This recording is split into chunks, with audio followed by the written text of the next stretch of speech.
네, 여러분 안녕하세요. 현장 기자들의 톡 쏘는 토크, 톡 쏘는 기자들 돌아왔습니다. 최근에 이제 가장 이슈가 되는 것들 중에 하나가 아이폰과 갤럭시의 이런 대결 구도인 것 같습니다. 우리나라에서는 현재 젊은 사람들이 다 아이폰을 쓰려고 하는 이런 문화들이 나타나고 있고, 또 한쪽에서는 우리가 이제 갤럭시, 우리 폰을 사용해야 된다, 이런 어떤 갈등들도 생겨나고 있는 것 같아요. 그래서 오늘 각각 아이폰과 갤럭시를 그동안 오랫동안 취재해온 두 분의 기자를 모셨습니다. 안녕하세요. 네, 안녕하세요. 저는 한국경제신문 황정수 기자고요. 예, 세계에서 가장 일하고 싶은 기업, 글로벌 브랜드 가치 5위 삼성전자를 출입하고 있습니다. 네. 삼성전자 출입 기자답게 오늘 품격 있고 격조 있는 토론을 하도록 하겠습니다. 네, 앞에 또 뭐 굉장히 많이 갖고 오셨어요. 예, 오늘 또 주제가 갤럭시가 아니겠습니까? 네. 그래서 갤럭시 폴드 5, 플립 5, 그다음에 S23 울트라, 예, 이거 삼성에서 잠깐 빌려왔습니다. 네, 이 수철한 준비 감사합니다. 네, 또 소개 좀 부탁드립니다. 예, 안녕하세요. 한국경제신문 IT과학부 이승우 기자입니다. 저는 현재는 스마트폰 담당은 아닌데요. 2009년 그 아이폰 3GS가 한국에 출시됐을 때부터 중간중간 다른 폰도 쓰긴 했지만 꾸준히 애플 제품을 써왔고요.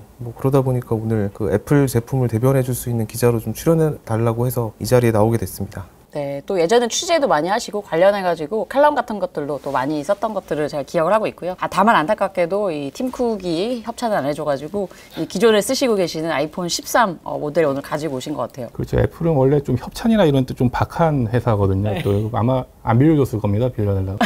네, 그쵸. 요새 이런 말들이 있잖아요. 앱등이, 갤저씨, 이런 말들이 약간 유행하듯이 번지고 있어요. 최근에 좀 논란이 됐던 게, 또 어떤 지방자치단체의 유튜브에서 갤럭시 쓰는 남자는 매력 없다, 뭐 이런 얘기가 나와서 오히려 또 반대로 갤럭시 쓰는 여자를 잡아야 된다, 혹은 아이폰 액정 깨진 사람은 걸러라, 이러는데 이제 제가 바로 그 아이폰 쓰면서 액정이 깨져 있는 사람인데요. 아무튼 그렇게 남녀나 세대의 갈등으로 번질 정도로 지금 애플, 삼성의 좀 팬덤 경쟁이 뜨거운 것 같습니다. 그래서 오늘은 앱등이 대 갤저씨 좀 재미로 서로 이제 비교해볼 부분들을 좀 소상하게 이야기를 해보도록 하겠습니다. 첫 번째는 하드웨어부터 좀 얘기를 해보고 싶어요. AP라고 하죠. 이 스마트폰의 뇌라고 하는 애플리케이션 프로세서, 이런 것들도 성능이 얼마나 뛰어난지 좀 최신 모델 기준으로 좀 비교를 해보고 싶은데요. 네, 먼저 이제 아이폰이 최근에 발매됐으니까 아이폰 얘기부터 좀 해볼까요? 예, 아이폰 이번에 4개 모델이 새로 나왔는데요. 아이폰 15 프로, 프로맥스, 일반 그 아이폰 15 플러스 모델까지 총 4개인데 그 프로 버전에만 A17 프로라는 최신 그 AP가 탑재가 돼 있습니다. 3나노 최신 공정을 사용했다고 이렇게 알려져 있고요. 그 성능 측정 사이트 그 긱벤치라고 이제 제일 많이 쓰는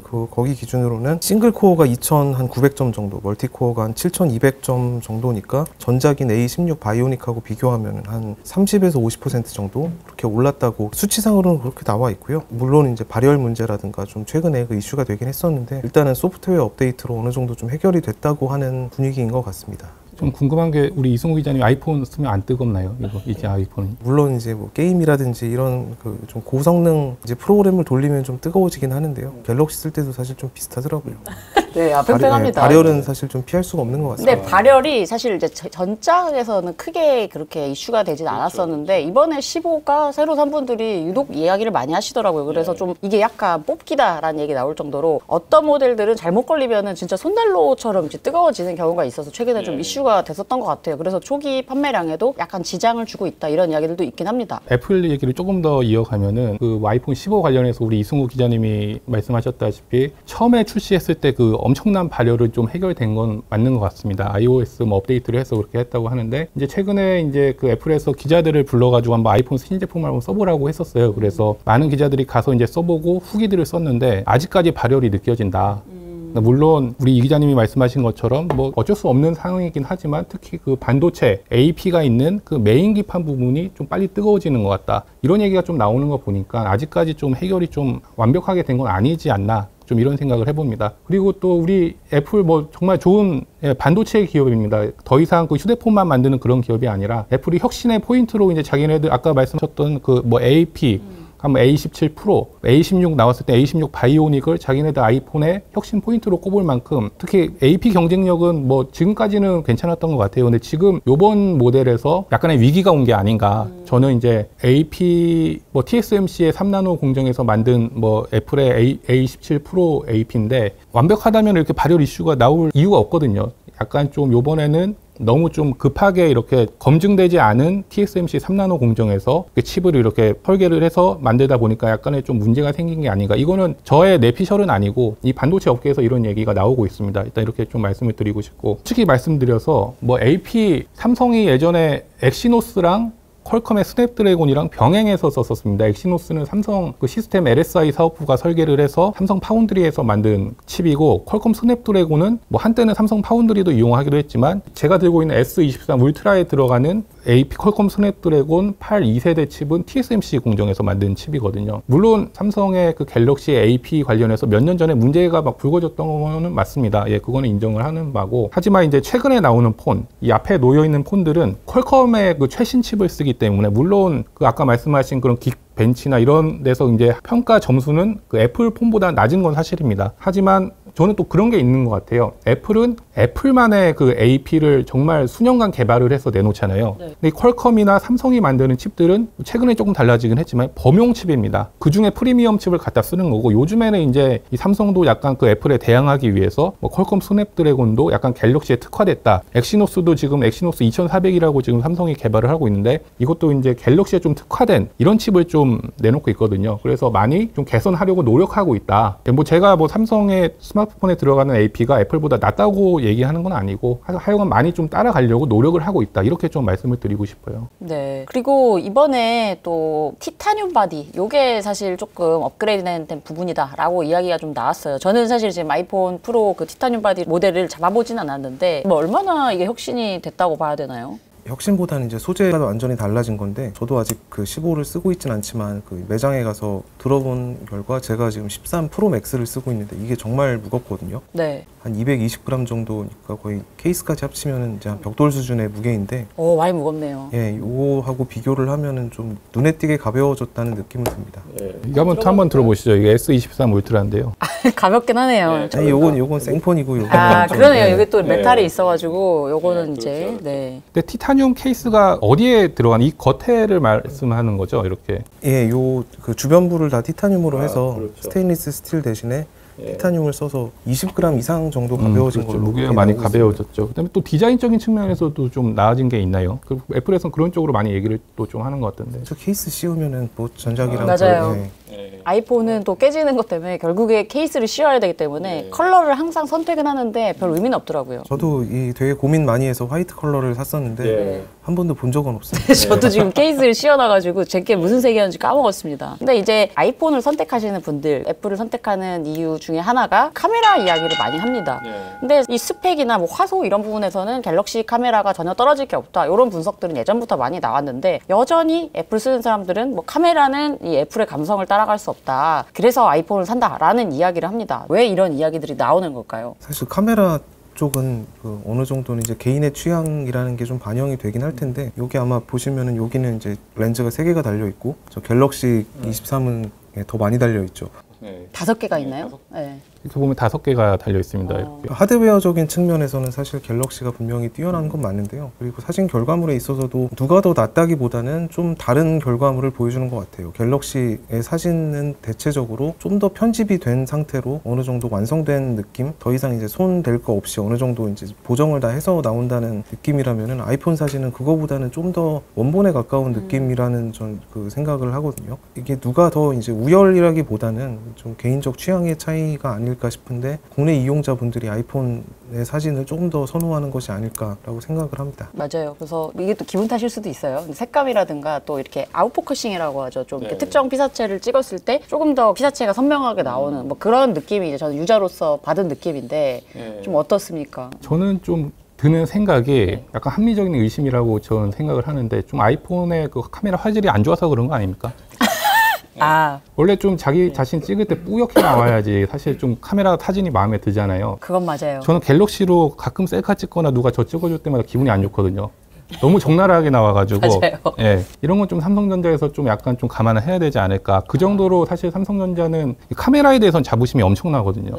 일단은 2억 화소 카메라가 이 갤럭시 S23 울트라에 들어가 있고, 있고요. 이거를 사실 삼성이 이렇게 계속 최고 수준의 화소를 이렇게 올려가지고 탑재할 수 있는 거는 그 삼성전자라는 기업이 스마트폰만 만드는 게 아니라 그 반도체, 이 카메라에 들어가는 이미지 센서도 만들기 때문에 뭐 그렇다고 저는 생각을 하거든요. 물론 뭐 화소만 높다고 카메라가 뭐 무조건 좋다고는 할 수는 없습니다. 그래서 삼성에서도 사실 지금 단순히 이제 지금까지는 뭐 화소 높이는 경쟁만 했다면은 맞아요. 지금은 이제 삼성에서도 애플 아이폰처럼 뭔가 좀 색감을 더 풍부하게 하고 또 밤에 또 요즘에 많이 찍잖아요. 그런 기능들도 나이토그래피라고 하던데 이런 것도 인공지능을 넣어가지고 밤에도 좀 더 선명하고 잘 나올 수 있게 이런 노력들을 많이 하고 있거든요. 저는 적어도 카메라 측면에서는 뭐 갤럭시와 그 아이폰이 뭐 누가 아이폰이 더 낫다 아니면 갤럭시가 낫다 이거는 조금 개인적인 영역이 들어가는 거라서 둘 다 좋다고 이렇게 말하는 게 어떨까 저는 이렇게 생각을 해봅니다. 근데 또 최근에 아이폰 카메라가 그 스펙적인 측면에서는 사실 뭐 삼성 쪽이 훨씬 화소도 높고 망원 렌즈도 더 이제 줌 배율이 큰 게 들어가 있고 하기는 한데 소프트웨어적인 측면에서는 그래도 이제 아이폰이 약간 더 우위를 갖고 있지 않나 생각을 하거든요. 사진 찍을 때 인물 모드 사진 많이 쓰시죠. 맞아요.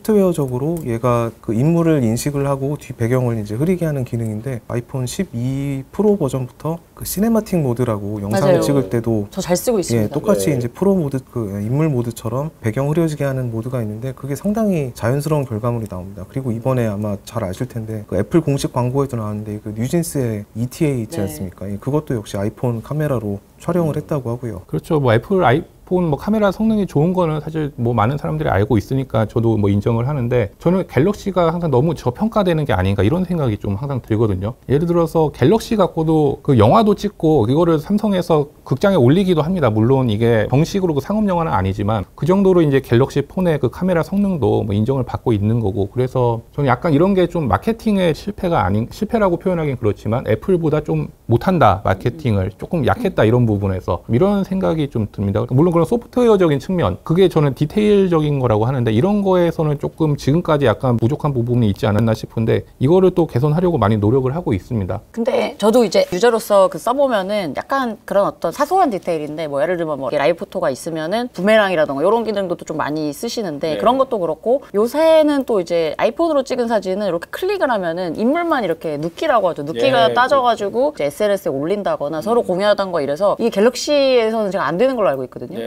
되게 사소한 건데 이제 그런 거 인증하고 이런 것 때문에 젊은 층들은 재미를 느끼는 게 아닌가 그런 생각도 좀 해봤습니다. 네, 그런 거 뭐 항상 뭐 삼성이 앞서갈 수는 없는 거죠. 좀 있으면 또 갤럭시에도 그런 기능 나올 테니까요. 너무 실망하지 마시고요. 네. 예, 원래 기업들이 항상 경쟁하면서 뭐 좀 베끼기도 하고 뭐 먼저 앞서갔다가 그러는 거 아니겠습니까? 맞아요. 근데 아까 전에도 말씀하셨지만 이제 뭐 화소나 이런 스펙은 크게 의미가 없다. 왜냐면 너무 이제 고스펙이 됐고 저도 보니까 이 제가 뉴욕에서 그 나수지 특파원 같이 마지막에 전망대에 올라갔는데 갤럭시의 성능을 보여주겠다 하면서 줌을 쫙 당기는데 진짜 100배 줌이 되더라고요. 그래서 우리가 이제 뭐 우주를 볼 거 아니면 이제 100배 이상은 크게 필요 없을 것 정도로 왔는데 앞으로는 그러면 이제 카메라 쪽에서 화소 말고 어떤 부분에서 경쟁을 하게 될 것 같으세요? 하드웨어하고 소프트웨어 둘 다 좀 봐야 될 것 같은데요. 하드웨어는 사실 최근에 샤오미에서 나온 제품 같은 걸 보면은 그 안에 들어가 있는 이미지 센서 크기가 그 고급 컴팩트 디지털 카메라에 들어가는 거하고 거의 같은 수준의 이미지 센서가 들어가거든요. 1인치짜리가 들어가는데 1인치짜리면은 그 이제 저 소니나 아니면 이제는 좀 비싼 컴팩트 디지털 카메라에 들어가는 정도의 크기입니다. 이제 이게 들어가다 보니까 그래서 후면을 보면 사실 되게 웃겨요. 사실 이렇게 이제 세 개 있는 것도 좀 웃긴데 거기는 이제 이렇게 커다란 렌즈가 하나 이제 가운데 있고 이런 식으로 생겼거든요. 그 하드웨어 경쟁이 아직 더 벌어질 여지는 남기는 했지만 근데 여러 가지 이제 측면을 볼 때 100배 줌까지 나온 상황에서 더 이상 얼마나 더 그러니까 커지는 것 말고는 할 수가 없는데 이게 어느 정도 사람들이 받아들일 수 있겠냐라는 부분이 있고요. 또 하나는 이제 그 아까도 말씀드린 이제 소프트웨어적인 측면인데 이 아이폰 쓰시다 보면은 그 카메라 한번 킨 다음에 다른 앱 들어가면은 다 리프레시 되는 거 아마 경험을 하셨을 거예요. 맞아요. 그만큼 카메라가 메모리를 많이 먹는다는 의미거든요. 그 얘기는 거기에 들어가는 소프트웨어적인 어떤 그 이제 전력이 많이 들어간다는 얘기인데 이쪽으로는 사실 아직도 더 들어갈 여지가 많이 남았다고 합니다. 애플에서도 항상 카메라 얘기를 할 때 강조를 하는 게 인공지능 기능들이거든요. 요 안에 있는 칩들을 이용해서 최대한 소프트웨어적으로 후보정을 하고 이미지와 영상을 처리를 한다는 거를 내세우고 있기 때문에 아마 이쪽으로는 계속 더 경쟁이 심해지지 않을까 생각합니다. 저도 뭐 그런 말씀하신 소프트웨어 측면이나 이런 비슷한 경쟁을 하고 있다고 생각해요. 삼성이 뭐 애플처럼 하지 않으려고 뭐 손 놓고 있지는 않을 것 같고, 저도 생각을 해보면 두 가지 측면에서 일단 사람들이 점점 더 이제 이 스마트폰만으로 뭔가를 하려고 많이 하거든요. 예를 들어서 이런 큰 스마트폰 뭐 이런 거 들고 다니면서 또 노트북도 들고 다니고, 뭐 영상 촬영하시는 분들은 뭐 이런 데도 캠코더 같은 것도 들고 다니고 DSLR 들고 다니기 힘들잖아요. 그러니까 기능을 전문가 영역하고 일반인 영역하고 나눠가지고, 일반인들은 아까 말씀드렸다시피 약간 좀 뿌옇게 나오게, 예쁘게. 예쁘고 뭐 이렇게 좀 멋있게 나올 수 있는 뭐 그런 소프트웨어적인 기능 많이 좀 해야 될 것 같고, 하드웨어는 저는 이제 진짜로 전문가들, 유튜버 하시는 분들이나 아니면 뭐 영화 찍으시는 분들 아니면 촬영하시는 분들이 이 스마트폰만으로도 정말 좋은 그 영상을 찍을 수 있게, 삼성에서 예전에 얘기했던 게 6억 화소 사람 눈을 닮은 뭐 이미지 센서를 개발하겠다 뭐 이렇게 얘기를 했거든요. 물론 지금 2억 화소도 뭐 너무 뚜렷하게 나오고 뭐 이래서 제 개인적인 경우는 싫지만 어디 뭐 여행 가서 사진 찍기는 좋을 수 있거든요. 그러니까 이런 기능들은 조금 더 이렇게 전문가들을 위해서 좀 더 이렇게 개선될 여지가 있지 않나, 좀 이렇게 생각을 해봅니다. 맞아요. 그리고 여기 갖고 오신 저 모델들이 이제 폴더블이잖아요. 그래서 삼성의 그때 언팩 행사를 뉴욕에서 봤을 때는 요런 게 이제 이 인플루언서들이 두고 영상 찍기에 참 좋다, 요런 포인트들을 또 내세우더라고요. 그렇죠. 이게 사실 요즘 좀 유행하는 게 틱톡이나 릴스 같은 데서 이렇게 좀 챌린지, 댄스 이런 것들 많이 하는데, 이게 아이폰은 이제 이렇게 놓고 힘드니까 이걸 이렇게 놓고 나서 앞에서 춤추고 할 수 있다, 뭐 이런 것들도 마케팅 포인트로 내세우는 점이 좀 재미가 있었습니다. 이게 상당히 좀 혁신적이거든요. 이거 뭐 지금 보이실지 모르겠는데 이 BTS 그 뮤직비디오를 굳이 뭐 이거 열지 않고 이렇게 볼 수 있습니다. 이거 얼마나 편합니까? 지하철에서 사실 막 이렇게 들고 막 보기 막 좀 그렇잖아요. 이렇게 한 손으로 이렇게 들고 이렇게 보면은, 한번 봐도 될까요? 예, 나 이게 지금 약간 버퍼링이 있는데, 이거는 지금 저희 이 층수 무선 인터넷이 안 잡혀서 그런 겁니다. 저희 뭐 삼성에게 대가를 받은 것이 없습니다.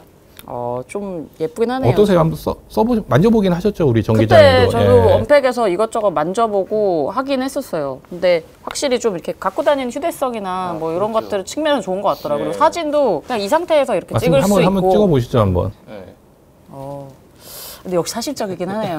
네. 자, 아무튼 뭐 카메라 지금 양 회사가 정말 열심히 또 개발을 하고 있고, 그렇기 때문에 지금도 충분히 좋지만 앞으로 이런 경쟁 속에서 더 멋진 카메라가 나올 걸로 좀 기대를 해보고요. 또 한 가지 얘기를 해보고 싶은 부분은 배터리 충전 쪽입니다. 지금 최근에 이 아이폰 15는 배터리가 조금 아쉽다라는 평가가 조금 있더라고요. 스펙상으로는 더 낫다고 하는데, 이제 실사용을 해본 유저들의 말로는 그 이제 전작하고 비교를 해봤을 때 약간 좀 실사용 시간이 떨어지는 것 같다라고 이제 좀 의견들이 나오고 있습니다. 근데 사실 아이폰이 배터리 측면에 있어서는 갤럭시나 이제 다른 안드로이드 스마트폰하고 비교했을 때 좀 더 나았던 거는 사실이거든요. 네. 그래서 이번에 좀 문제가 되긴 했는데, 그래도 뭐 여전히 갤럭시보다는 더 오래 쓸 수 있지 않을까 생각을 합니다. 과연 그럴까 좀 약간의 그 의심이 드는데, 일단은 뭐 갤럭시 울트라만 이거 뭐 제일 최상위 모델이니까 이게 사실 스펙의 끝판왕이라고 볼 수 있겠죠. 이건 이제 배터리 용량이 5000mAh라고 하고요. 일단 뭐 기본적으로 전작보다 많이 늘어난 걸로 저는 알고 있거든요. 저도 뭐 이걸 쓰고 있는 입장이 아니라서 저는 사실 갤럭시 S20 쓰고 있습니다. 바꾸실 때 된 거 아니에요? 너무 안 고장납니다, 갤럭시에. 예. 저는 배터리 뭐 하드웨어도 중요한데, 아까 이제 아이폰 15가 만약에 발열이 계속 되고 이러면은 배터리도 좀 빨리 달 것 같아요. 왜냐면은 저는 그 배터리 단순히 용량으로 그치는 게 아니라, 아무리 용량이 커도 이 안에 돌아가는 뭐 AP라든지 아니면 여러 소프트웨어들이라든지 그런 것들의 총합이 이제 이 배터리 얼마나 오래 가냐로 이렇게 좀 드러난다고 생각을 하거든요. 그래서 뭐 애플의 뭐 배터리 기술도 뭐 훌륭한데, 요번에 이제 아이폰 15 프로 맥스나 프로 관련해서는 뭐 발열이라든지 뭐 반도체 문제가 좀 계속 이슈가 되고 있기 때문에 배터리 용량도 좀 빨리 달지 않을까요? 네, 지금 누구도 지금 써본 사람이 없어서 솔직하게 말씀을 드릴 수밖에 없습니다. 이제 아이폰 11을 쓰다가 14 프로를 쓰고 있는데 11보다는 확실히 좀 배터리가 오래 간다는 느낌이 있긴 합니다. 유튜브 같은 거를 보면 원래 빨리 다는데 좀 그거보다는 좀 나아진 것 같고, 15는 조금 더 나아지지 않았을까라고 기대는 하고 있고요. 충전 쪽에서 좀 이슈가 됐었던 게, 아이폰이 이 C타입으로 결국에 바꿨죠. 그동안에 이 라이트닝 케이블이 좀 애플의 정체성과 같은 그런 케이블이었는데, 유럽에서 내년부터 이제 전자기기 모두 C타입 써라라고 의무화를 하면서 이번에 싹 바꿔버렸습니다. 근데 이게 어떤 영향을 미칠 정도의 팩터인지도 좀 궁금하거든요. 이승우 기자께서는 또 이제 맥북을 쓸 정도로 지금 약간 이제 소위 앱등이이신 걸로 알고 있는데, 약간 C타입을 원래 안 쓰다가 그러면 이제 다 쓰게 되는 거잖아요. 그 이번에 아이폰 15부터 이제 드디어 USB C 타입으로 단자가 바뀌었는데요. 참 할 말이 많습니다. 제가 맥북도 쓰고 있고 아이패드 프로도 갖고 있고 다 C타입이거든요. 그 C타입인가요? 예, 요거는 이제 C타입으로 하고 있고 아이패드 프로 역시 산지 한 몇 년 됐는데 그것도 예전부터 C타입을 쓰고 있었습니다. 제 아이패드가 옛날 거여갖고 라이트닝이었나 봐요. 아니 그게 이제 모델 따라서 프로 버전은 C타입이고 아닌 거는 또 라이트닝이고 한 경우도 있었고요. 참 그러다 보니까 제가 아직 15를 사진 않았는데 타게 되면은 그동안 샀던 수많은 라이트닝 케이블들은 이제 다 쓸모가 없어지게 되거든요. 그래서 참 제가 애플 제품 많이 쓰고 열심히 쓰고 있지만 이거는 정말 뭐라 할 말이 없네요. 좀 진작에 C타입을 써야 되지 않았을까. 근데 왜 지금까지 저는 궁금한 게 C타입을 안 썼던 건가요? 예전에 소니하고 좀 비슷한 생각, 그러니까 그 예전에 보면 소니도 자체 규격을 고집하기로 되게 유명했잖아요. 예전에 그 메모리 스틱 같은 것도 있었고 VHS하고 경쟁했던 이제 베타 뭐 이제 이런 것도 있었는데 애플도 이제 자기만의 케이블을 이용을 해서 독자적인 생태계를 구축을 한다는 차별화 포인트도 있었고 그리고 일단 이게 또 돈이 됐거든요. 라이트닝 케이블에 대한 특허를 갖고 있다 보니까 어떤 외부 회사들이 애플 인증을 받기 위해서는 다 돈을 내야 됩니다. 그래서 C타입 케이블보다 라이트닝 케이블이 비쌌던 게 그 이유가 있었거든요. 그러니까 애플 인증을 받았냐 받지 않았냐에 따라서 여기 제품의 신뢰도 차이가 좀 나다 보니까요. 그래서 앞으로는 이제 C타입 케이블 이제 널린 거를 쓸 수 있어서 바꾸게 된다면 좀 더 편하게 충전을 할 수 있지 않을까 기대하고 있습니다. 약간 과도기가 될 것 같긴 해요. 저도 이제 애플 제품이 저도 여러 개가 있는데 제 거는 다 에어팟을 포함해가지고 다 라이트닝을 썼기 때문에 이번에 좀 바꾼 게 앞으로 그러면 좀 귀찮아지는 일이 생기겠구나. 케이블을 2개를 들고 다니거나 막 그런 것들을 생각하게 되더라고요. 그렇죠. 근데 뭐 우리 소비자분들께서 알고 계셔야 되는 게 그 애플이 라이트닝에서 C타입으로 바꾼 게 소비자들을 위해서 먼저 바꾼 게 아닙니다. 유럽연합에서 규제를 했기 때문에 그렇게 바꾼 거고요. 뭐 애플이 뭐 소비자님들을 뭐 생각해서 뭐 그런 거 아니라는 것 좀 알아두시면 또 좋을 것 같네요. 뭐 애플을 비하하는 건 아니고 팩트를 말씀드리는 겁니다. 뭐 욕먹어도 이거는 할 말이 없는 부분이라고 생각을 합니다.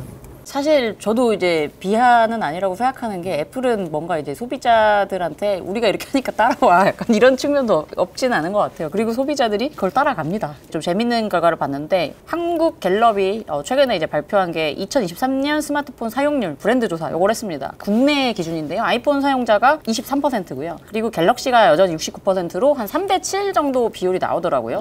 젊은 세대에서는 물론 아이폰 사용자의 비중이 더 높긴 했는데 여전히 삼성 갤럭시를 많이 쓴다는 거는 국내에서 사용하기가 편한 측면 때문에 있는 것 같아요. 그래서 그게 첫 번째가 이제 삼성페이. 네, 맞습니다. 요게 지금 절대적으로 편리한 것 같은데 이 애플페이도 국내에 지금 현대카드랑 협업을 해서 들어오긴 했습니다만 정말 쓸 데가 별로 없습니다. 제가 지금 애플페이를 미국에서 진짜 잘 사용하다가 왔거든요. 근데 이제 왔더니 이제 여러 가지 해프닝이 있었는데 애플페이 되나요? 하면 되는 매장이 사실 좀 많지 않고요. 얼마 전에는 이제 온 지 얼마 안 됐을 때 마을버스를 타고 애플페이 되나요? 라고 했더니 버스 기사님이 한숨을 쉬면서 그냥 타세요. 이래서 어쩌다 보니 이제 그 공짜로 승차를 하게 되는 일도 있었는데 그럴 정도로 지금 애플페이는 국내에서는 아직까지 그렇게 보편화가 안 된 것 같아요. 이게 상당히 많은 분들이 넘어가는데 제한을 주고 있는 것 같은데 이 애플페이가 국내에서도 보편화될 수가 있을까요? 제가 어쩌다 보니까 현대카드를 쓰고 있어서 도입되자마자 애플페이를 쓰고 있는데요. 쓸 수 있는 곳이 많이 늘어난 거는 맞는데 여전히 안 되는 곳이 많아서 결국은 이제 카드를 들고 다녀야 합니다. 근데 또 애플에서 그 이제 카드를 같이 들고 다니라고 액세서리를 같이 팔고 있지 않습니까? 카드 케이스가 있죠. 그 카드 케이스 85,000원짜리 또 사셨나요? 예전에 한 번 샀다가 애플 참 돈을 잘 법니다. 이거 참 영리한 기업이죠. 이렇게. 예. 결국은 그 애플페이가 많이 되기는 하는데 여전히 안 되는 곳들이 많다 보니까 지갑을 뭐 어쩔 수 없이 좀 들고 다녀야 하는 상황이긴 합니다. 저도 지갑 카드 들고 있어요. 근데 과도기가 아닐까 싶고 조만간 이제 버스 카드도 이게 된다는 얘기가 계속 나오고 있거든요. 카드사도 다른 데로 좀 확대가 되고 나면은 좀 더 확산 속도가 빨라지지 않을까 생각을 하고 있습니다. 삼성페이는 그러면 국내에서는 뭐 사실 안 되는 데가 없을 정도로 많이 돼 그렇죠. 있는데 예. 해외에서도 삼성페이가 이제 많이 그렇게 되고 있다고 하나요? 제가 실리콘밸리에 2021년 7월부터 2022년 7월까지 가 있었는데요. 네. 삼성페이 안 되면 구글페이 쓰시면 됩니다. 그럼 안 되는 데가 있다는 거네요. 삼성페이 솔직히 말씀드려서 네. 뭐 삼성페이 이렇게 널리 이렇게 보급되어 있지 않는 것 같고 네. 그러니까 항상 어디를 가나 미국에서는 애플페이나 구글페이는 다 되거든요. 그렇죠. 뭐 야구표 뭐 결제를 할 때도 그렇고 뭐 할 때도 그런데 삼성페이는 붙어 있는 매장이 많지가 않았었어요. 어떤 이유가 있는지는 저는 아직까지 그건 파악은 못 해봤는데 아무래도 뭐 삼성이 어차피 글로벌 회사고 전 세계 스마트폰을 파는 기업이니까 이 삼성페이 관련해서도 뭔가 좀 이렇게 구글페이만큼 많이 좀 쓸 수 있게 좀 노력을 해야 되지 않는데 이게 아마도 제가 듣기로는 기술적인 뭐 문제가 있는 걸로 저는 들었거든요. 이런 점에서 좀 노력을 해야 될 필요가 있지 않나 좀 이런 생각이 듭니다. 왜냐면은 엄청 편하잖아요, 사실. 그쵸. 뭐 우리 미국에서 뭐 애플페이나 뭐 많이 써보셨을 테고 당연히. 지갑 안 들고 다녔죠. 그러니까 이런 게 좀 약간 소비자들의 뭔가 좀 편안함을 올려줄 수 있는 포인트라고 생각을 하거든요. 그래서 저는 애플도 빨리 애플페이가 많이 잘 돼서 저는 그 애플 아이폰 쓰시는 분들을 뭐 이렇게 폄하하거나 적대시하지 않습니다. 애플페이도 빨리 보급이 많이 돼서 우리 국민들이 어쨌든 편하게 생활을 하셔야죠. 우리나라에서 애플이 안 되는 기능이 하나가 있었죠. 통화 녹음인데 사실 이 기자들이 갤럭시를 진짜 많이 씁니다. 그래서 왜 갤럭시를 쓰냐라고 물어보면 10중 8구가 통화 녹음이 안 돼가지고 저희는 이제 취재를 할 때 그 기능을 많이 써야 되기 때문에 요거를 많이 선택을 하셨는데요. 최근에 뉴스를 보니까 이 아이폰에도 통화 녹음 기능이 추가될 수도 있다. 이런 희망적인 뉴스가 나오더라고요. 예, 최근에 SK텔레콤에서 AI 전략을 발표를 하면서 그 안드로이드 폰에는 이게 적용이 이미 돼 있습니다. 통화 내용을 AI가 분석해서 요약도 해주고 내용 중에 일정이 있으면 캘린더에 추가도 해주는 기능이 포함이 돼 있는데요. 그 SK텔레콤의 애플 쪽하고 협상을 해서 이 기능을 아이폰에도 적용을 하는 거를 진행을 하고 있고요. 아마 연내에는 도입이 될 걸로 얘기를 하고 있습니다. 애플을 쓰는 사람들은 그런 불편함을 좀 감수하면서 사실 쓰고 있는 게 맞잖아요. 기대가 되고 봅니다. 저도 뉴스를 보니까 또 그럼 이번에 애플이 조금 좋은 걸로 평가받는 이야기를 한번 말씀을 드리면 보안 쪽에서는 역시 좀 애플이 넘사벽이다 뭐 이런 평가들이 많았는데 어떻게 좀 비교를 해볼 수가 있을까요? 보안은 그래 애플이 확실히 낫다고 평가를 많이 받는데요. 가장 큰 이유는 사실 되는 게 없습니다. 되는 게 없다고요? 그러니까 안드로이드는 본인이 하고 싶으면 뭐든지 할 수가 있잖아요. 프로그램도 깔 수 있고. 안드로이드 폰은 누가 APK 앱 설치 파일을 보내주면 그냥 한번 클릭해서 바로 설치를 할 수가 있잖아요. 근데 그게 이제 만약에 악성 앱일 경우에는 해킹의 통로가 되는 건데 아이폰의 경우에는 그런 게 사실상 다 막혀 있습니다. 할 수 있는 게 최대한 없고 그러니까 애플에서는 이 보안 부분을 엄청 많이 신경을 쓰는 부분이기도 하고요. 그래서 최대한 이용자들이 어떻게 보면 좀 불편한 측면이기도 하지만 그런 문제를 겪지 않도록 최대한 좀 다 앱 간 데이터 전송도 되게 불편하게 막아놨거든요. 샌드박스 방식이라고 하는데 앱마다 다 데이터를 저장하는 공간이 달라서 앱 간 공유하는 것도 사실 되게 쉽지가 않습니다. 이렇게 해서 보안 부분은 확실히 좀 강화를 많이 해놓은 측면이 있고요. 그 대신에 안드로이드 폰하고 대비하면은 불편함과 보안성을 이제 등가 교환의 관계인데 이쪽에 좀 더 강화를 했다고 보시면 될 것 같습니다. 그러면은 삼성도 그래도 이제 보안 쪽에서 여러 가지 어떤 디벨롭을 해왔을 것 같은데 현재 좀 어느 상황이 어떻습니까? 보안 정책은 사실 잘 알려주지는 않거든요. 제가 알기로는 삼성전자의 DX 부문 안에서 그 보안을 담당하는 부서가 있고 여기서 계속 유저들의 그런 데이터를 수집을 하긴 하지만 체계를 만들고 뭐 표준을 만들어서 어떤 경우에는 공유가 되고 어떤 경우는 안 되고 이런 것들을 정책적으로 많이 좀 노력을 하고 있는 걸로 알고 있습니다. 다만 좀 이런 건 있는 것 같아요. 취재 과정에서 듣기로는 그 안 좋게 돌아가신 분의 유족분이 핸드폰 그 안에 이제 그 내용이라든지 뭐 이런 걸 보고 싶어가지고 이거를 삼성전자에도 요청을 하고 뭐 국가기관에도 요청을 하고 했지만 삼성전자에서도 이거는 뭐 아무리 유가족이고 그래도 본인이 아닌 이상은 오픈을 못한다 뭐 이렇게 얘기할 정도로 삼성의 보안에 대해서 이렇게 느슨하게 하고 있고 이런 건 아니라고 저는 볼 수 있을 것 같습니다. 물론 그런 강도는 애플이 더 강하다는 건 저도 알고 있거든요. 뭐 예를 들어서 수사기관에서 뭐 이런 폰 같은 거를 뭐 포렌식 같은 거 할 때 애플이 뭐 더 뚫기가 힘들다 뭐 이런 얘기는 많이 하잖아요, 사실은. 보안 쪽은 여전히 좀 애플이 앞서 있는 것 같고 하지만 이제 갤럭시도 열심히 노력을 하고 있다 이렇게 볼 수 있을 것 같고요. 그리고 또 이게 지금 우리가 휴대폰만 쓰고 있는 게 아니라 이 애플과 삼성이라는 두 회사가 소프트웨어적인 측면에서도 또 여러 가지 노력을 하고 있잖아요. 그래서 특히 좀 뭐 헬스케어라든가 새로운 먹거리 사업을 많은 것들을 생각을 하고 있는데 이 안에 소프트웨어 생태계 경쟁들 좀 어디까지 왔는지 이야기를 해보면 재밌을 것 같습니다. 애플이라는 회사는 사실 하드웨어도 만들지만 하드웨어들을 다 연결을 해주는 iOS가 어떻게 보면은 핵심이거든요. 그래서 맥북에도 맥OS가 깔려있고 아이패드 OS, 워치 OS 이런 식으로 다 공통된 내용을 가진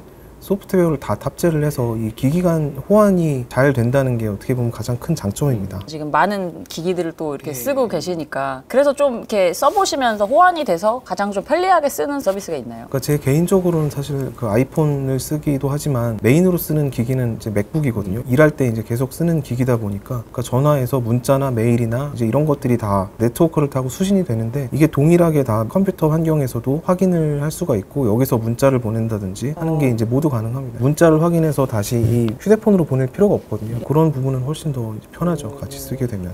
이런 부분은 사실 삼성도 많이 좀 따라온 걸로 알고 있거든요. 네. 갤럭시도 이제 갤럭시 생태계를 많이 만들고 있어서 요즘에는 삼성에서 노트북을 노트북이라고 안 부르고 네. 갤럭시 북이라고 부릅니다. 물론 애플이 먼저 그런 그 생태계 구축을 시작했고 잘하고 있는 건 맞지만 삼성도 지금 많이 따라온 상태고 아까 말씀드린 스마트폰의 그런 돌아가는 거를 갤럭시 북으로도 활용을 할 수 있고요. 그다음에 뭐 와치라든지 뭐 갤럭시 버즈 뭐 이런 것들도 맞아요. 사실 체계적으로 유기적으로 잘 연결이 돼 있거든요. 갤럭시 뭐 스마트 태그 뭐 이런 것들 뭐 예를 들어서 고양이나 강아지한테 이렇게 걸어 놓으면은 스마트폰으로 그 위치 같은 걸 활용을 할 수 있고 이런 기기들도 삼성이 좀 계속 업그레이드를 하고 있고 또 헬스케어 관련해서도 뭐 갤럭시 링 같은 것도 뭐 내년에 나온다는 얘기도 있고 반지로 나오는 거죠? 예, 네. 그렇습니다. 생태계란 말이 과거에는 그 애플의 산물이었던 것 같아요. 맞아요. 사람들이 애플 생태계 좋다. 아이폰, 맥, 뭐 와치 갖고 있으면은 뭐 너무 편하다 이렇게 말씀들을 많이 하시는데 갤럭시도 요즘에 그런 걸 많이 노력을 하고 있고요.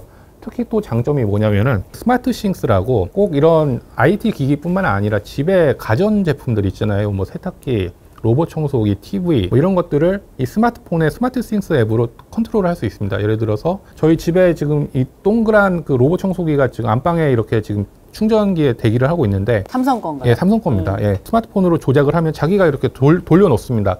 이게 뭐 새로운 게 아니라 이미 많은 분들이 활용을 하고 계신 거고요. 그러니까 이런 기능을 최적화해서 쓸 때는 삼성이 좋다. 특히 갤럭시 폰이 좋다. 그래서 요즘에 계속 CES나 뭐 이렇게 이파 같은 행사를 가시면은 제일 먼저 DX 부문의 대표이신 한종희 부회장님이 항상 강조하시는 게 연결이고 스마트 싱스 이겁니다. 이게 애플과의 경쟁에서 삼성이 우위에 있다고 이제 판단을 한 거죠. 삼성은 꼭 이 IT 기기뿐만 아니라 가전과도 연결을 할 수 있다. 출입하는 기자들이나 삼성분들은 스마트폰이나 가전 같은 걸 다 합쳐서 세트 부문이라고 부르거든요. 이 세트를 다 연결을 할 수 있고 결국 종국에는 애플도 당연히 하겠지만 로봇이라든지 뭐 이런 것들도 결국은 갤럭시 생태계 안에 들어와서 같이 발전하는 뭐 이런 그림을 꿈꾸고 있기 때문에 이런 장점이 있다고 좀 볼 수 있을 것 같습니다. 두 분 다 진짜 이 보면은 각자 그 생태계에 정말 열심히 들어가 계신 분들을 제가 잘 섭외를 했다는 생각이 들어요. 이제 가전까지 삼성, 버즈 그리고 갤럭시 워치도 그렇죠. 쓰시죠. 버즈도 쓰고 뭐 워치도 쓰고요. 뭐 삼성 로봇 청소기도 쓰고 삼성 갤럭시 북도 쓰는데 사실 근데 저는 또 약간 10대, 20대 분들 뭐 직장 취업하실 거잖아요. 네. 우리 회사에서 어떤 노트북 주죠? 삼성. 그렇죠. 야, 어차피 삼성 거 쓰셔야 되고요. 아, 근데 또 이렇게 또 이제 소위 앱등이 분들은 또 사비를 주고 이렇게 좀 맥북을 구매를 하시기도 하기 때문에 또 그만큼 충성도가 높긴 하다라는 생각도 우리 해보네요. 회사에도 이승우 기자 같은 분들이 몇 분 계십니다. 이렇게 책상에 굳이 이렇게 회사에서 주는 갤럭시 북을 안 쓰고 화가 그려진 모양 이렇게 딱 얹어놓고 막 이렇게 하고 계신 분 계신데 개인의 취향이고 이게 업무 효율성이 높다면 뭐 그럴 수밖에 없겠는데 이건 어쩔 수 없는 현실이거든요. 한국의 많은 기업들이 일단 삼성이나 L사의 그 노트북을 많이 쓰고 있고 이걸 또 잘 활용하려면 갤럭시하고 이렇게 연동되는 게 오히려 좋습니다. 예. 어차피 바꿀 것 같으면 미리 어떻게 생각하세요?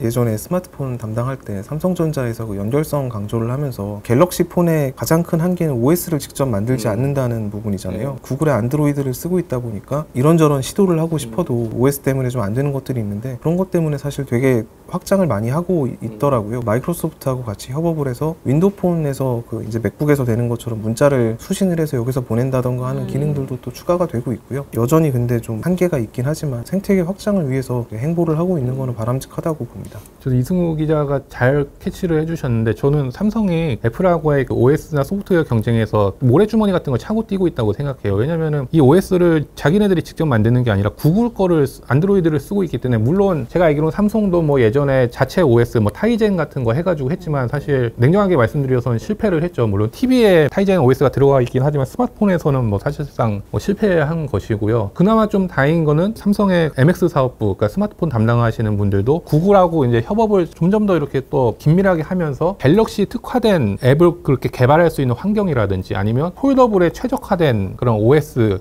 그러니까 구글에다 얘기를 해가지고 계속 이런 것들을 하려고 노력을 하고 계시거든요. 사실 뭐 폴더블 뭐 이런 폰들 뭐 외형은 참 예쁘고 좋은데 이걸 사람들이 진짜 많이 쓰려면은 이걸 써서 편리한 게 있어야 되잖아요. 이것만으로 할 수 있는 것들 이런 것들을 좀 찾기 위해서 삼성전자에서도 많이 지금 노력을 하고 있고 사실 이게 나온 지 사실 몇 년 안 됐습니다. 네. 앞으로 또 한 10년 이상은 폴더블이 결국 뭐 시장의 주요 트렌드로 갈 것이고 뭐 애플도 결국은 이걸 하지 않겠습니까? 근데 삼성이 먼저 앞장서서 이 폴더블 생태계를 또 만들기 위해서 노력을 하고 있다. 이런 점도 좀 알고 계셔야 해야 되지 않을까. 나중에 이제 스마트폰을 선택할 때 애플이 또 폴더블 하면 잘하긴 하겠죠. 예. 전 삼성전자 앱 중에서 많이 쓰시는 앱인데 그 굿락이라는 앱이 있거든요. 이게 삼성전자에서 자체적으로 개발한 앱인데 그 앱을 설치를 하면은 스마트폰 안에 상당한 그 디자인을 자기가 원하는 대로 커스터마이징을 할 수가 있습니다. 근데 이게 어떻게 보면은 OS에 기본적으로 탑재가 돼야 되는 기능인데 이게 구글이 만든 OS를 쓰다 보니까 그걸 별도의 앱으로 만들어서 그렇게 배포를 하고 있거든요. 근데 그것만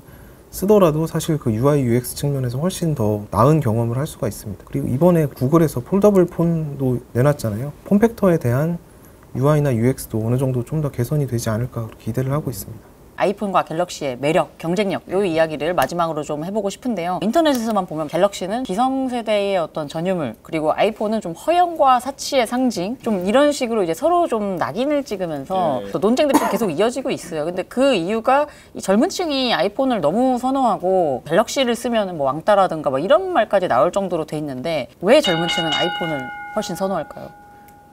저희가 젊지가 않아서. 근데 저도 사실 상당히 궁금하고 삼성전자에서도 사실 이 문제 때문에 사실 골머리를 앓고 있습니다. 대수롭지 않게 보는 사안이 아니고 엄청나게 중요한 사안이거든요. 저도 그래서 가만히 생각을 해봤어요. 왜 10대들이 20대들이 갤럭시를 갤저시 폰이라고 그러고 뭐 하다못해 갤렉이라는 말까지 나올 정도로. 맞아요. 예전에 삼엽충 이런 것도 있었어요.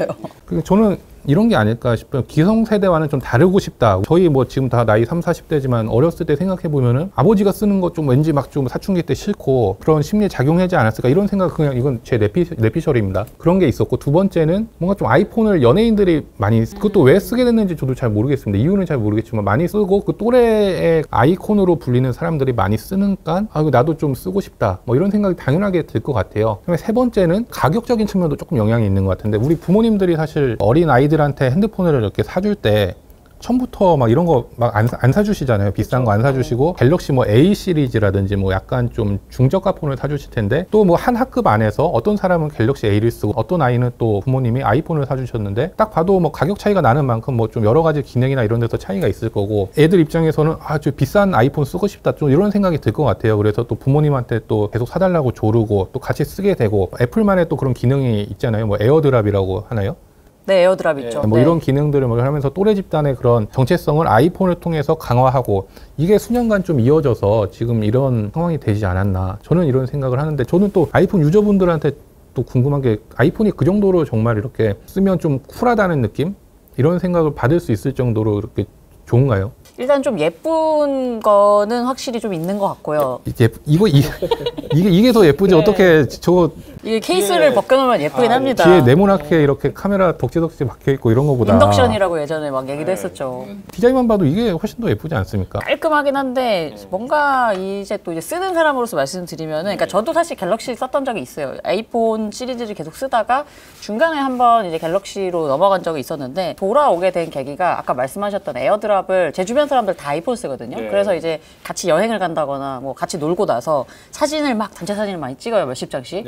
그러면 이제 갑자기 그들끼리는 이제 에어드랍으로 그냥 쫙 한 번 하면 되는데, 저는 이제 단톡방에 한 번만 좀 다시 올려주면 안 되겠니? 했더니 야, 100장을 언제 이걸로 보내고 있어? 이러면서 제가 소외되는 듯한 느낌이 이 나이에도 좀 있더라고요. 그래서 아, 이 친구들이 다 아이폰이니까 좀 불편하다 뭐 이래가지고 다시 넘어간 것도 있고, 제가 또 미국에 가서 봤더니 거긴 다 아이폰이잖아요. 그래서 그렇죠. 아이 메시지가 사실 우리 카톡 쓰는 것만큼 보편화가 돼 있는데 무료로 그렇게 할 수가 있는데 색깔도 달라요. 그래서 이제 애플끼리 아이 메시지를 하면은 뭐 하늘 색깔로 그렇죠. 이렇게 뜨는데, 이제 갤럭시로 하면은 뭐 초록색으로 뜬다거나 이렇게 되니까 이제 제가 미국인 친구들도 갤럭시구나 이렇게 얘기를 하더라고요. 그래서 약간 그런 것들이 뭔가 아이폰의 생태계에 들어오지 않으면 제3자로 분류되는 듯한 느낌이 싫어서 젊은 층들이 그러지 않을까. 뭐 저의 경험으로는 저는 그런 생각들을 한번 해봤어요. 아이폰에서 안드로이드 폰으로 메시지를 보내면 초록색으로 나오잖아요. 근데 그게 미국 내에서는 이제 좀 사회적 문제가 될 정도로 차별한다 이제 이런 얘기가 나오니까, 구글에서는 그거 이제 좀 같이 통일을 하자는 식으로 계속 우회일 수도 있고, 아니면 이제 강력하게 그렇게 좀 계속 얘기를 하고 있는 것 같더라고요. 그런 식의 또래 집단과의 동질성 문제가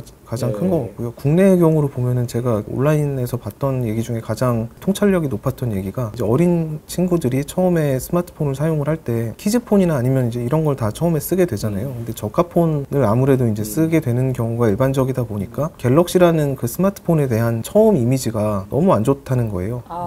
성능도 느리고 사진도 잘 안 나오고 갤럭시에 깔려있는 그 각종 강력한 부모님들의 그 제한 앱들 있잖아요. 이런 걸로 인해서 갤럭시에 대한 이미지가 너무 이제 안 좋다 보니까 20대가 된 다음에는 절대로 갤럭시는 쓰지 않겠다 이렇게 생각을 하는 분들이 많다고 하는데 그 부분도 삼성에서는 좀 더 처음 스마트폰을 접하는 사람들이 어떤 경험을 할 것인가 이런 거에 대해서도 좀 더 고민을 해봐야 되지 않을까 싶습니다. 젊은 층들의 어떤 선호도 이게 결국에 이제 또 미래의 어떤 휴대폰 산업에 영향을 주기 때문에 각자 유저로서 또 출입을 하셨던 혹은 하고 계신 기자로서 휴대폰 패권을 지금 이 회사가 유지하기 위해서는 이것만은 꼭 필요하다라고 생각하는 부분은 어떤 건지 좀 이야기를 해주시면 좋을 것 같습니다. 휴대폰 시장 점유율이 아마 한 삼성전자가 20% 정도로 1위고 그 애플이 한 10% 후반대 나머지 이제 중국 업체 몇 곳이 이제 좀 많이 차지하고 있는 형국인데요. 스마트폰이라는 시장 자체가 과연 이제 한 몇 년이나 남았을까 사실 좀 그 생각을 한번 해봅니다. 2007년 아이폰 처음 등장을 했고 한 이제 15년 정도가 지났는데 어떻게 보면은 그 다음 기기가 무엇인가에 대해서 한번 좀 고민을 해봐야 되는 시점이 아닐까 싶거든요. 그러니까 모든 사람들이 스마트폰을 다 쓰고 있고 제가 2012년 이때 휴대폰 담당할 때 교체 주기가 보통 16개월이었는데 지금 이게 한 30개월 정도까지 늘었을 거예요. 그러니까 더 이상 사람들이 이제 휴대폰도 잘 안 바꾸거든요. 그러니까 시장 자체가 어느 정도 이제 정체기에 다다른 시장이기 때문에 스마트폰도 분명히 중요하지만 시장 자체가 크게 변하지 않는다면은 스마트폰 다음에 사람들이 들고 다니면서 외부와 연결될 수 있는 기기가 어떤 것인가 이제 이거에 대한 고민을 누가 더 빨리 누가 더 잘 하느냐에 따라서 이 휴대폰이라는 시장은 물론 스마트 디바이스에 대한 패권도 거기서 좀 차이가 나지 않을까 싶습니다. 저도 이승우 기자 말에 상당히 동의를 하고 공이 애플과 삼성전자 두 회사 모두 다 고민을 하고 있는 건 맞는 것 같아요. 스마트 안경 같은 것들 이런 게 결국 지금은 엄청나게 무겁고 어지럽고 쓰면 그렇겠지만 나중에는 또 가벼워지고 그러지 않겠습니까? 그렇죠. 스마트폰이 도깨비방망이 치면 이렇게 나오듯이 나온 게 아니잖아요. 처음에 휴대폰으로 시작해서 정말 수십 년의 그 진화를 거쳐서 이런 제품들이 나오듯이 이 안경도 지금은 약간 우스꽝스럽고 무겁지만 정말 모바일 제품으로서 이 스마트폰 역할을 대신할 수 있게끔 그걸 뭐 그렇게 진화될 걸로 보고 있고 그래서 두 회사도 지금 그걸 치열하게 개발을 하고 애플은 이미 공개도 한번 하긴 했었죠. 그렇죠. 삼성도 지금 준비를 하고 있고 아마 이르면 내년쯤에 공개를 할 수 있을 것 같긴 한데 그런 싸움을 한번 잘 지켜봐야 될 것 같습니다. 출입기자 입장에서 뭐 말씀을 드리면은 일단은 애플도 뭐 훌륭한 기업이고 정말 세계적인 글로벌 기업이긴 하지만 과연 애플이 좋은 기업인가 소비자들이 뭔가를 결정을 할 때 ESG나 뭐 이런 것도 많이 보시잖아요. 촌스럽게 무슨 뭐 그런 거 따지냐 이렇게 생각할 수도 있겠지만 요즘에 트렌드가 이런 거니까 이런 걸 좀 말씀을 드리면 한국에서 사실 애플이 한 7조 정도 버는데 우리나라에 세금 얼마 내는지 아세요? 모르겠어요. 예, 이거 뭐 이승우 기자님은 아시겠죠? 뭐 애플 올해 출입했으니까 뭐 한 670억 정도 됩니다. 그러니까 1%도 안 되는 돈을 내고 있는데 이게 왜 그러냐면은 물론 기업 입장에서 이윤을 최대화하고 뭐 이러는 게 맞긴 맞지만 법인세가 영업이익 이익 기준으로 매겨진다는 거를 이렇게 알고서 그 이익의 대부분을 뭐 싱가포르나 이런 데로 이렇게 보내버립니다. 애플 코리아에서 뭐 이런 게 많이 문제가 됐었고 왜 굳이 제가 이 말씀을 드리냐? 물론 애플이 한국에서 많은 제품을 팔고 뭐 우리 10대들, 20대들한테 뭐 선망의 대상이 된 건 맞죠. 그렇지만 요즘 같은 시대 그 ESG가 중요해지고 소비자들의 권리라든지 아니면 기업의 사회적 책임 뭐 이런 거 강조하는 분위기라면은 애플이 이러면 저는 안 된다고 생각하거든요. 한국에서 이렇게 제가 굳이 이 말씀을 드리는 건 삼성은 그래도 한국에서 한국 기업이니까 그렇지만은 그러니까 2022년에 법인세 9조 원 정도 냈을 겁니다. 실적이 좀 안 좋아서 좀 적게 낸 거고 2021년에 13조 원 냈고요. 그러니까 제품끼리 무슨 국적을 따지냐 촌스럽다 이런 생각하실 수도 있는데 요즘에 또 시대가 많이 바뀌었거든요. 미국에서부터 자국 우선주의를 하고 있고 자기네들 기업을 키우려고 하고 뭐 삼성이나 뭐 LG나 아니면 유럽 기업들을 이렇게 경쟁해서 좀 도태시키려고 하고 있는 현상이 실제로 벌어지고 있는 거고 그래서 중국에서도 뭐 애국 소비라든지 이래서 뭐 메이트 60 프로가 뭐 잘 팔리니까 아이폰이 좀 안 팔릴 것 같고 팀쿡이 뭐 뛰어가기도 했잖아요 중국으로. 그래서 소비자분들이 애플이 어떤 기업인가 저는 훌륭한 회사고 글로벌 컴퍼니고 소비자들한테 좋은 제품을 제공하는 혁신적인 기업이긴 하지만 좋은 기업은 아닌 것 같다는 저는 생각이 들어요. 그러니까 이런 거를 좀 염두에 두셨으면 좋겠고 삼성전자가 이제 패권을 잡으려면은 했던 얘기들을 물론 내가 삼성분들도 알고 계실 거예요. 그러니까 10대들이나 20대들이 안 쓰면은 결국 이분들이 나중에 커가지고 저희 같은 아저씨가 될 거고 그때도 이제 폴드 안 쓰고 아이폰 쓸 수도 있단 말이에요. 그러니까 이런 거 좀 심각하게 생각해서 물론 소프트웨어라든지 뭐 이런 것도 좀 더 이렇게 적극적으로 하드웨어 잘 만드는 거 물론 중요합니다. 이게 삼성의 경쟁력이기도 하고요. 근데 이제 삼성도 세계 브랜드 평판 5위 기업이고 예? 일하고 싶은 기업 1위 기업이지 않습니까? 글로벌에서. 애플과의 경쟁에서도 지금도 잘하고 있지만 더 이렇게 이길 수 있도록 부족한 부분 많이 노력해야 되지 않나. 특히 갤럭시에 좀 스토리를 입혀서 애플 아이폰 쓰는 사람들이 뭐 쿨하다는 느낌, 힙하다는 느낌 느낄 수 있게 갤럭시에도 좀 스토리나라든지 이런 걸 좀 입힐 수 있게 좀 마케팅 하시는 분들도 좀 더 노력을 하셔야 될 것 같아요. 긴 시간 애플 대 삼성, 삼성 대 애플 이 토론을 같이 해봤는데요. 또 오늘의 이야기들을 한 단어나 문장으로 좀 정리를 해보면서 마무리해보면 좋을 것 같습니다. 그래서 각자 애플의 미래는 땡땡이다. 그리고 갤럭시의 미래는 땡땡이다. 애플의 미래는 이제 iWorld라고 생각을 하는데 iOS를 시작으로 계속 생태계를 확장을 하고 있지 않습니까? 애플카도 개발을 할 계획이고 모든 소프트웨어가 들어가는 곳에 iOS를 탑재를 해서 계속 생태계를 넓혀가고 있는 게 이제 애플의 전략이기 때문에 이 전략이 어디까지 확장이 될 수 있냐에 따라서 애플이 지금 이제 세계 시가총액 기준 1위 기업인데 이것도 이제 어느 정도 계속 유지가 될 것인가도 여기에 좀 성패가 달려있지 않을까 싶습니다. 갤럭시의 미래는 저는 은하계라고 표현하겠습니다. 갤럭시가 사실 그거를 한국말로 번역을 하면 그런 뜻이 있기도 하고요. 우주잖아요. 결국 가능성이 무궁무진하다고 저는 생각을 합니다. 끝이 없다고 보고 이제 삼성전자에서 얼마나 더 잘하느냐. 갤럭시가 꼭 이 스마트폰만 얘기하는 게 아니라 아까 말씀하셨다시피 또 다른 스마트 기기, 모바일 기기로 확장이 될 수 있거든요. 그럴 때도 좀 계속 패권을 잡고 무궁무진하게 발전을 했으면 좋겠다. 이런 차원에서 저는 갤럭시의 미래는 은하계다. 이렇게 말씀을 드리겠습니다. 네, 오늘 톡 쏘는 기자들은 여기서 정리를 해보도록 하겠습니다. 요즘 애플, 삼성, 아이폰, 갤럭시 여러 가지 또 갈등도 많은데요. 여러분들 또 너무 과몰입하지 마시고 재미있게 이 토론을 봐주셨으면 합니다. 그리고 또 휴대폰의 미래는 뭐가 될지 또 재미있는 댓글 많이 달아주시면 감사하겠습니다. 참여해주신 두 분 감사합니다. 네, 감사합니다. 고맙습니다.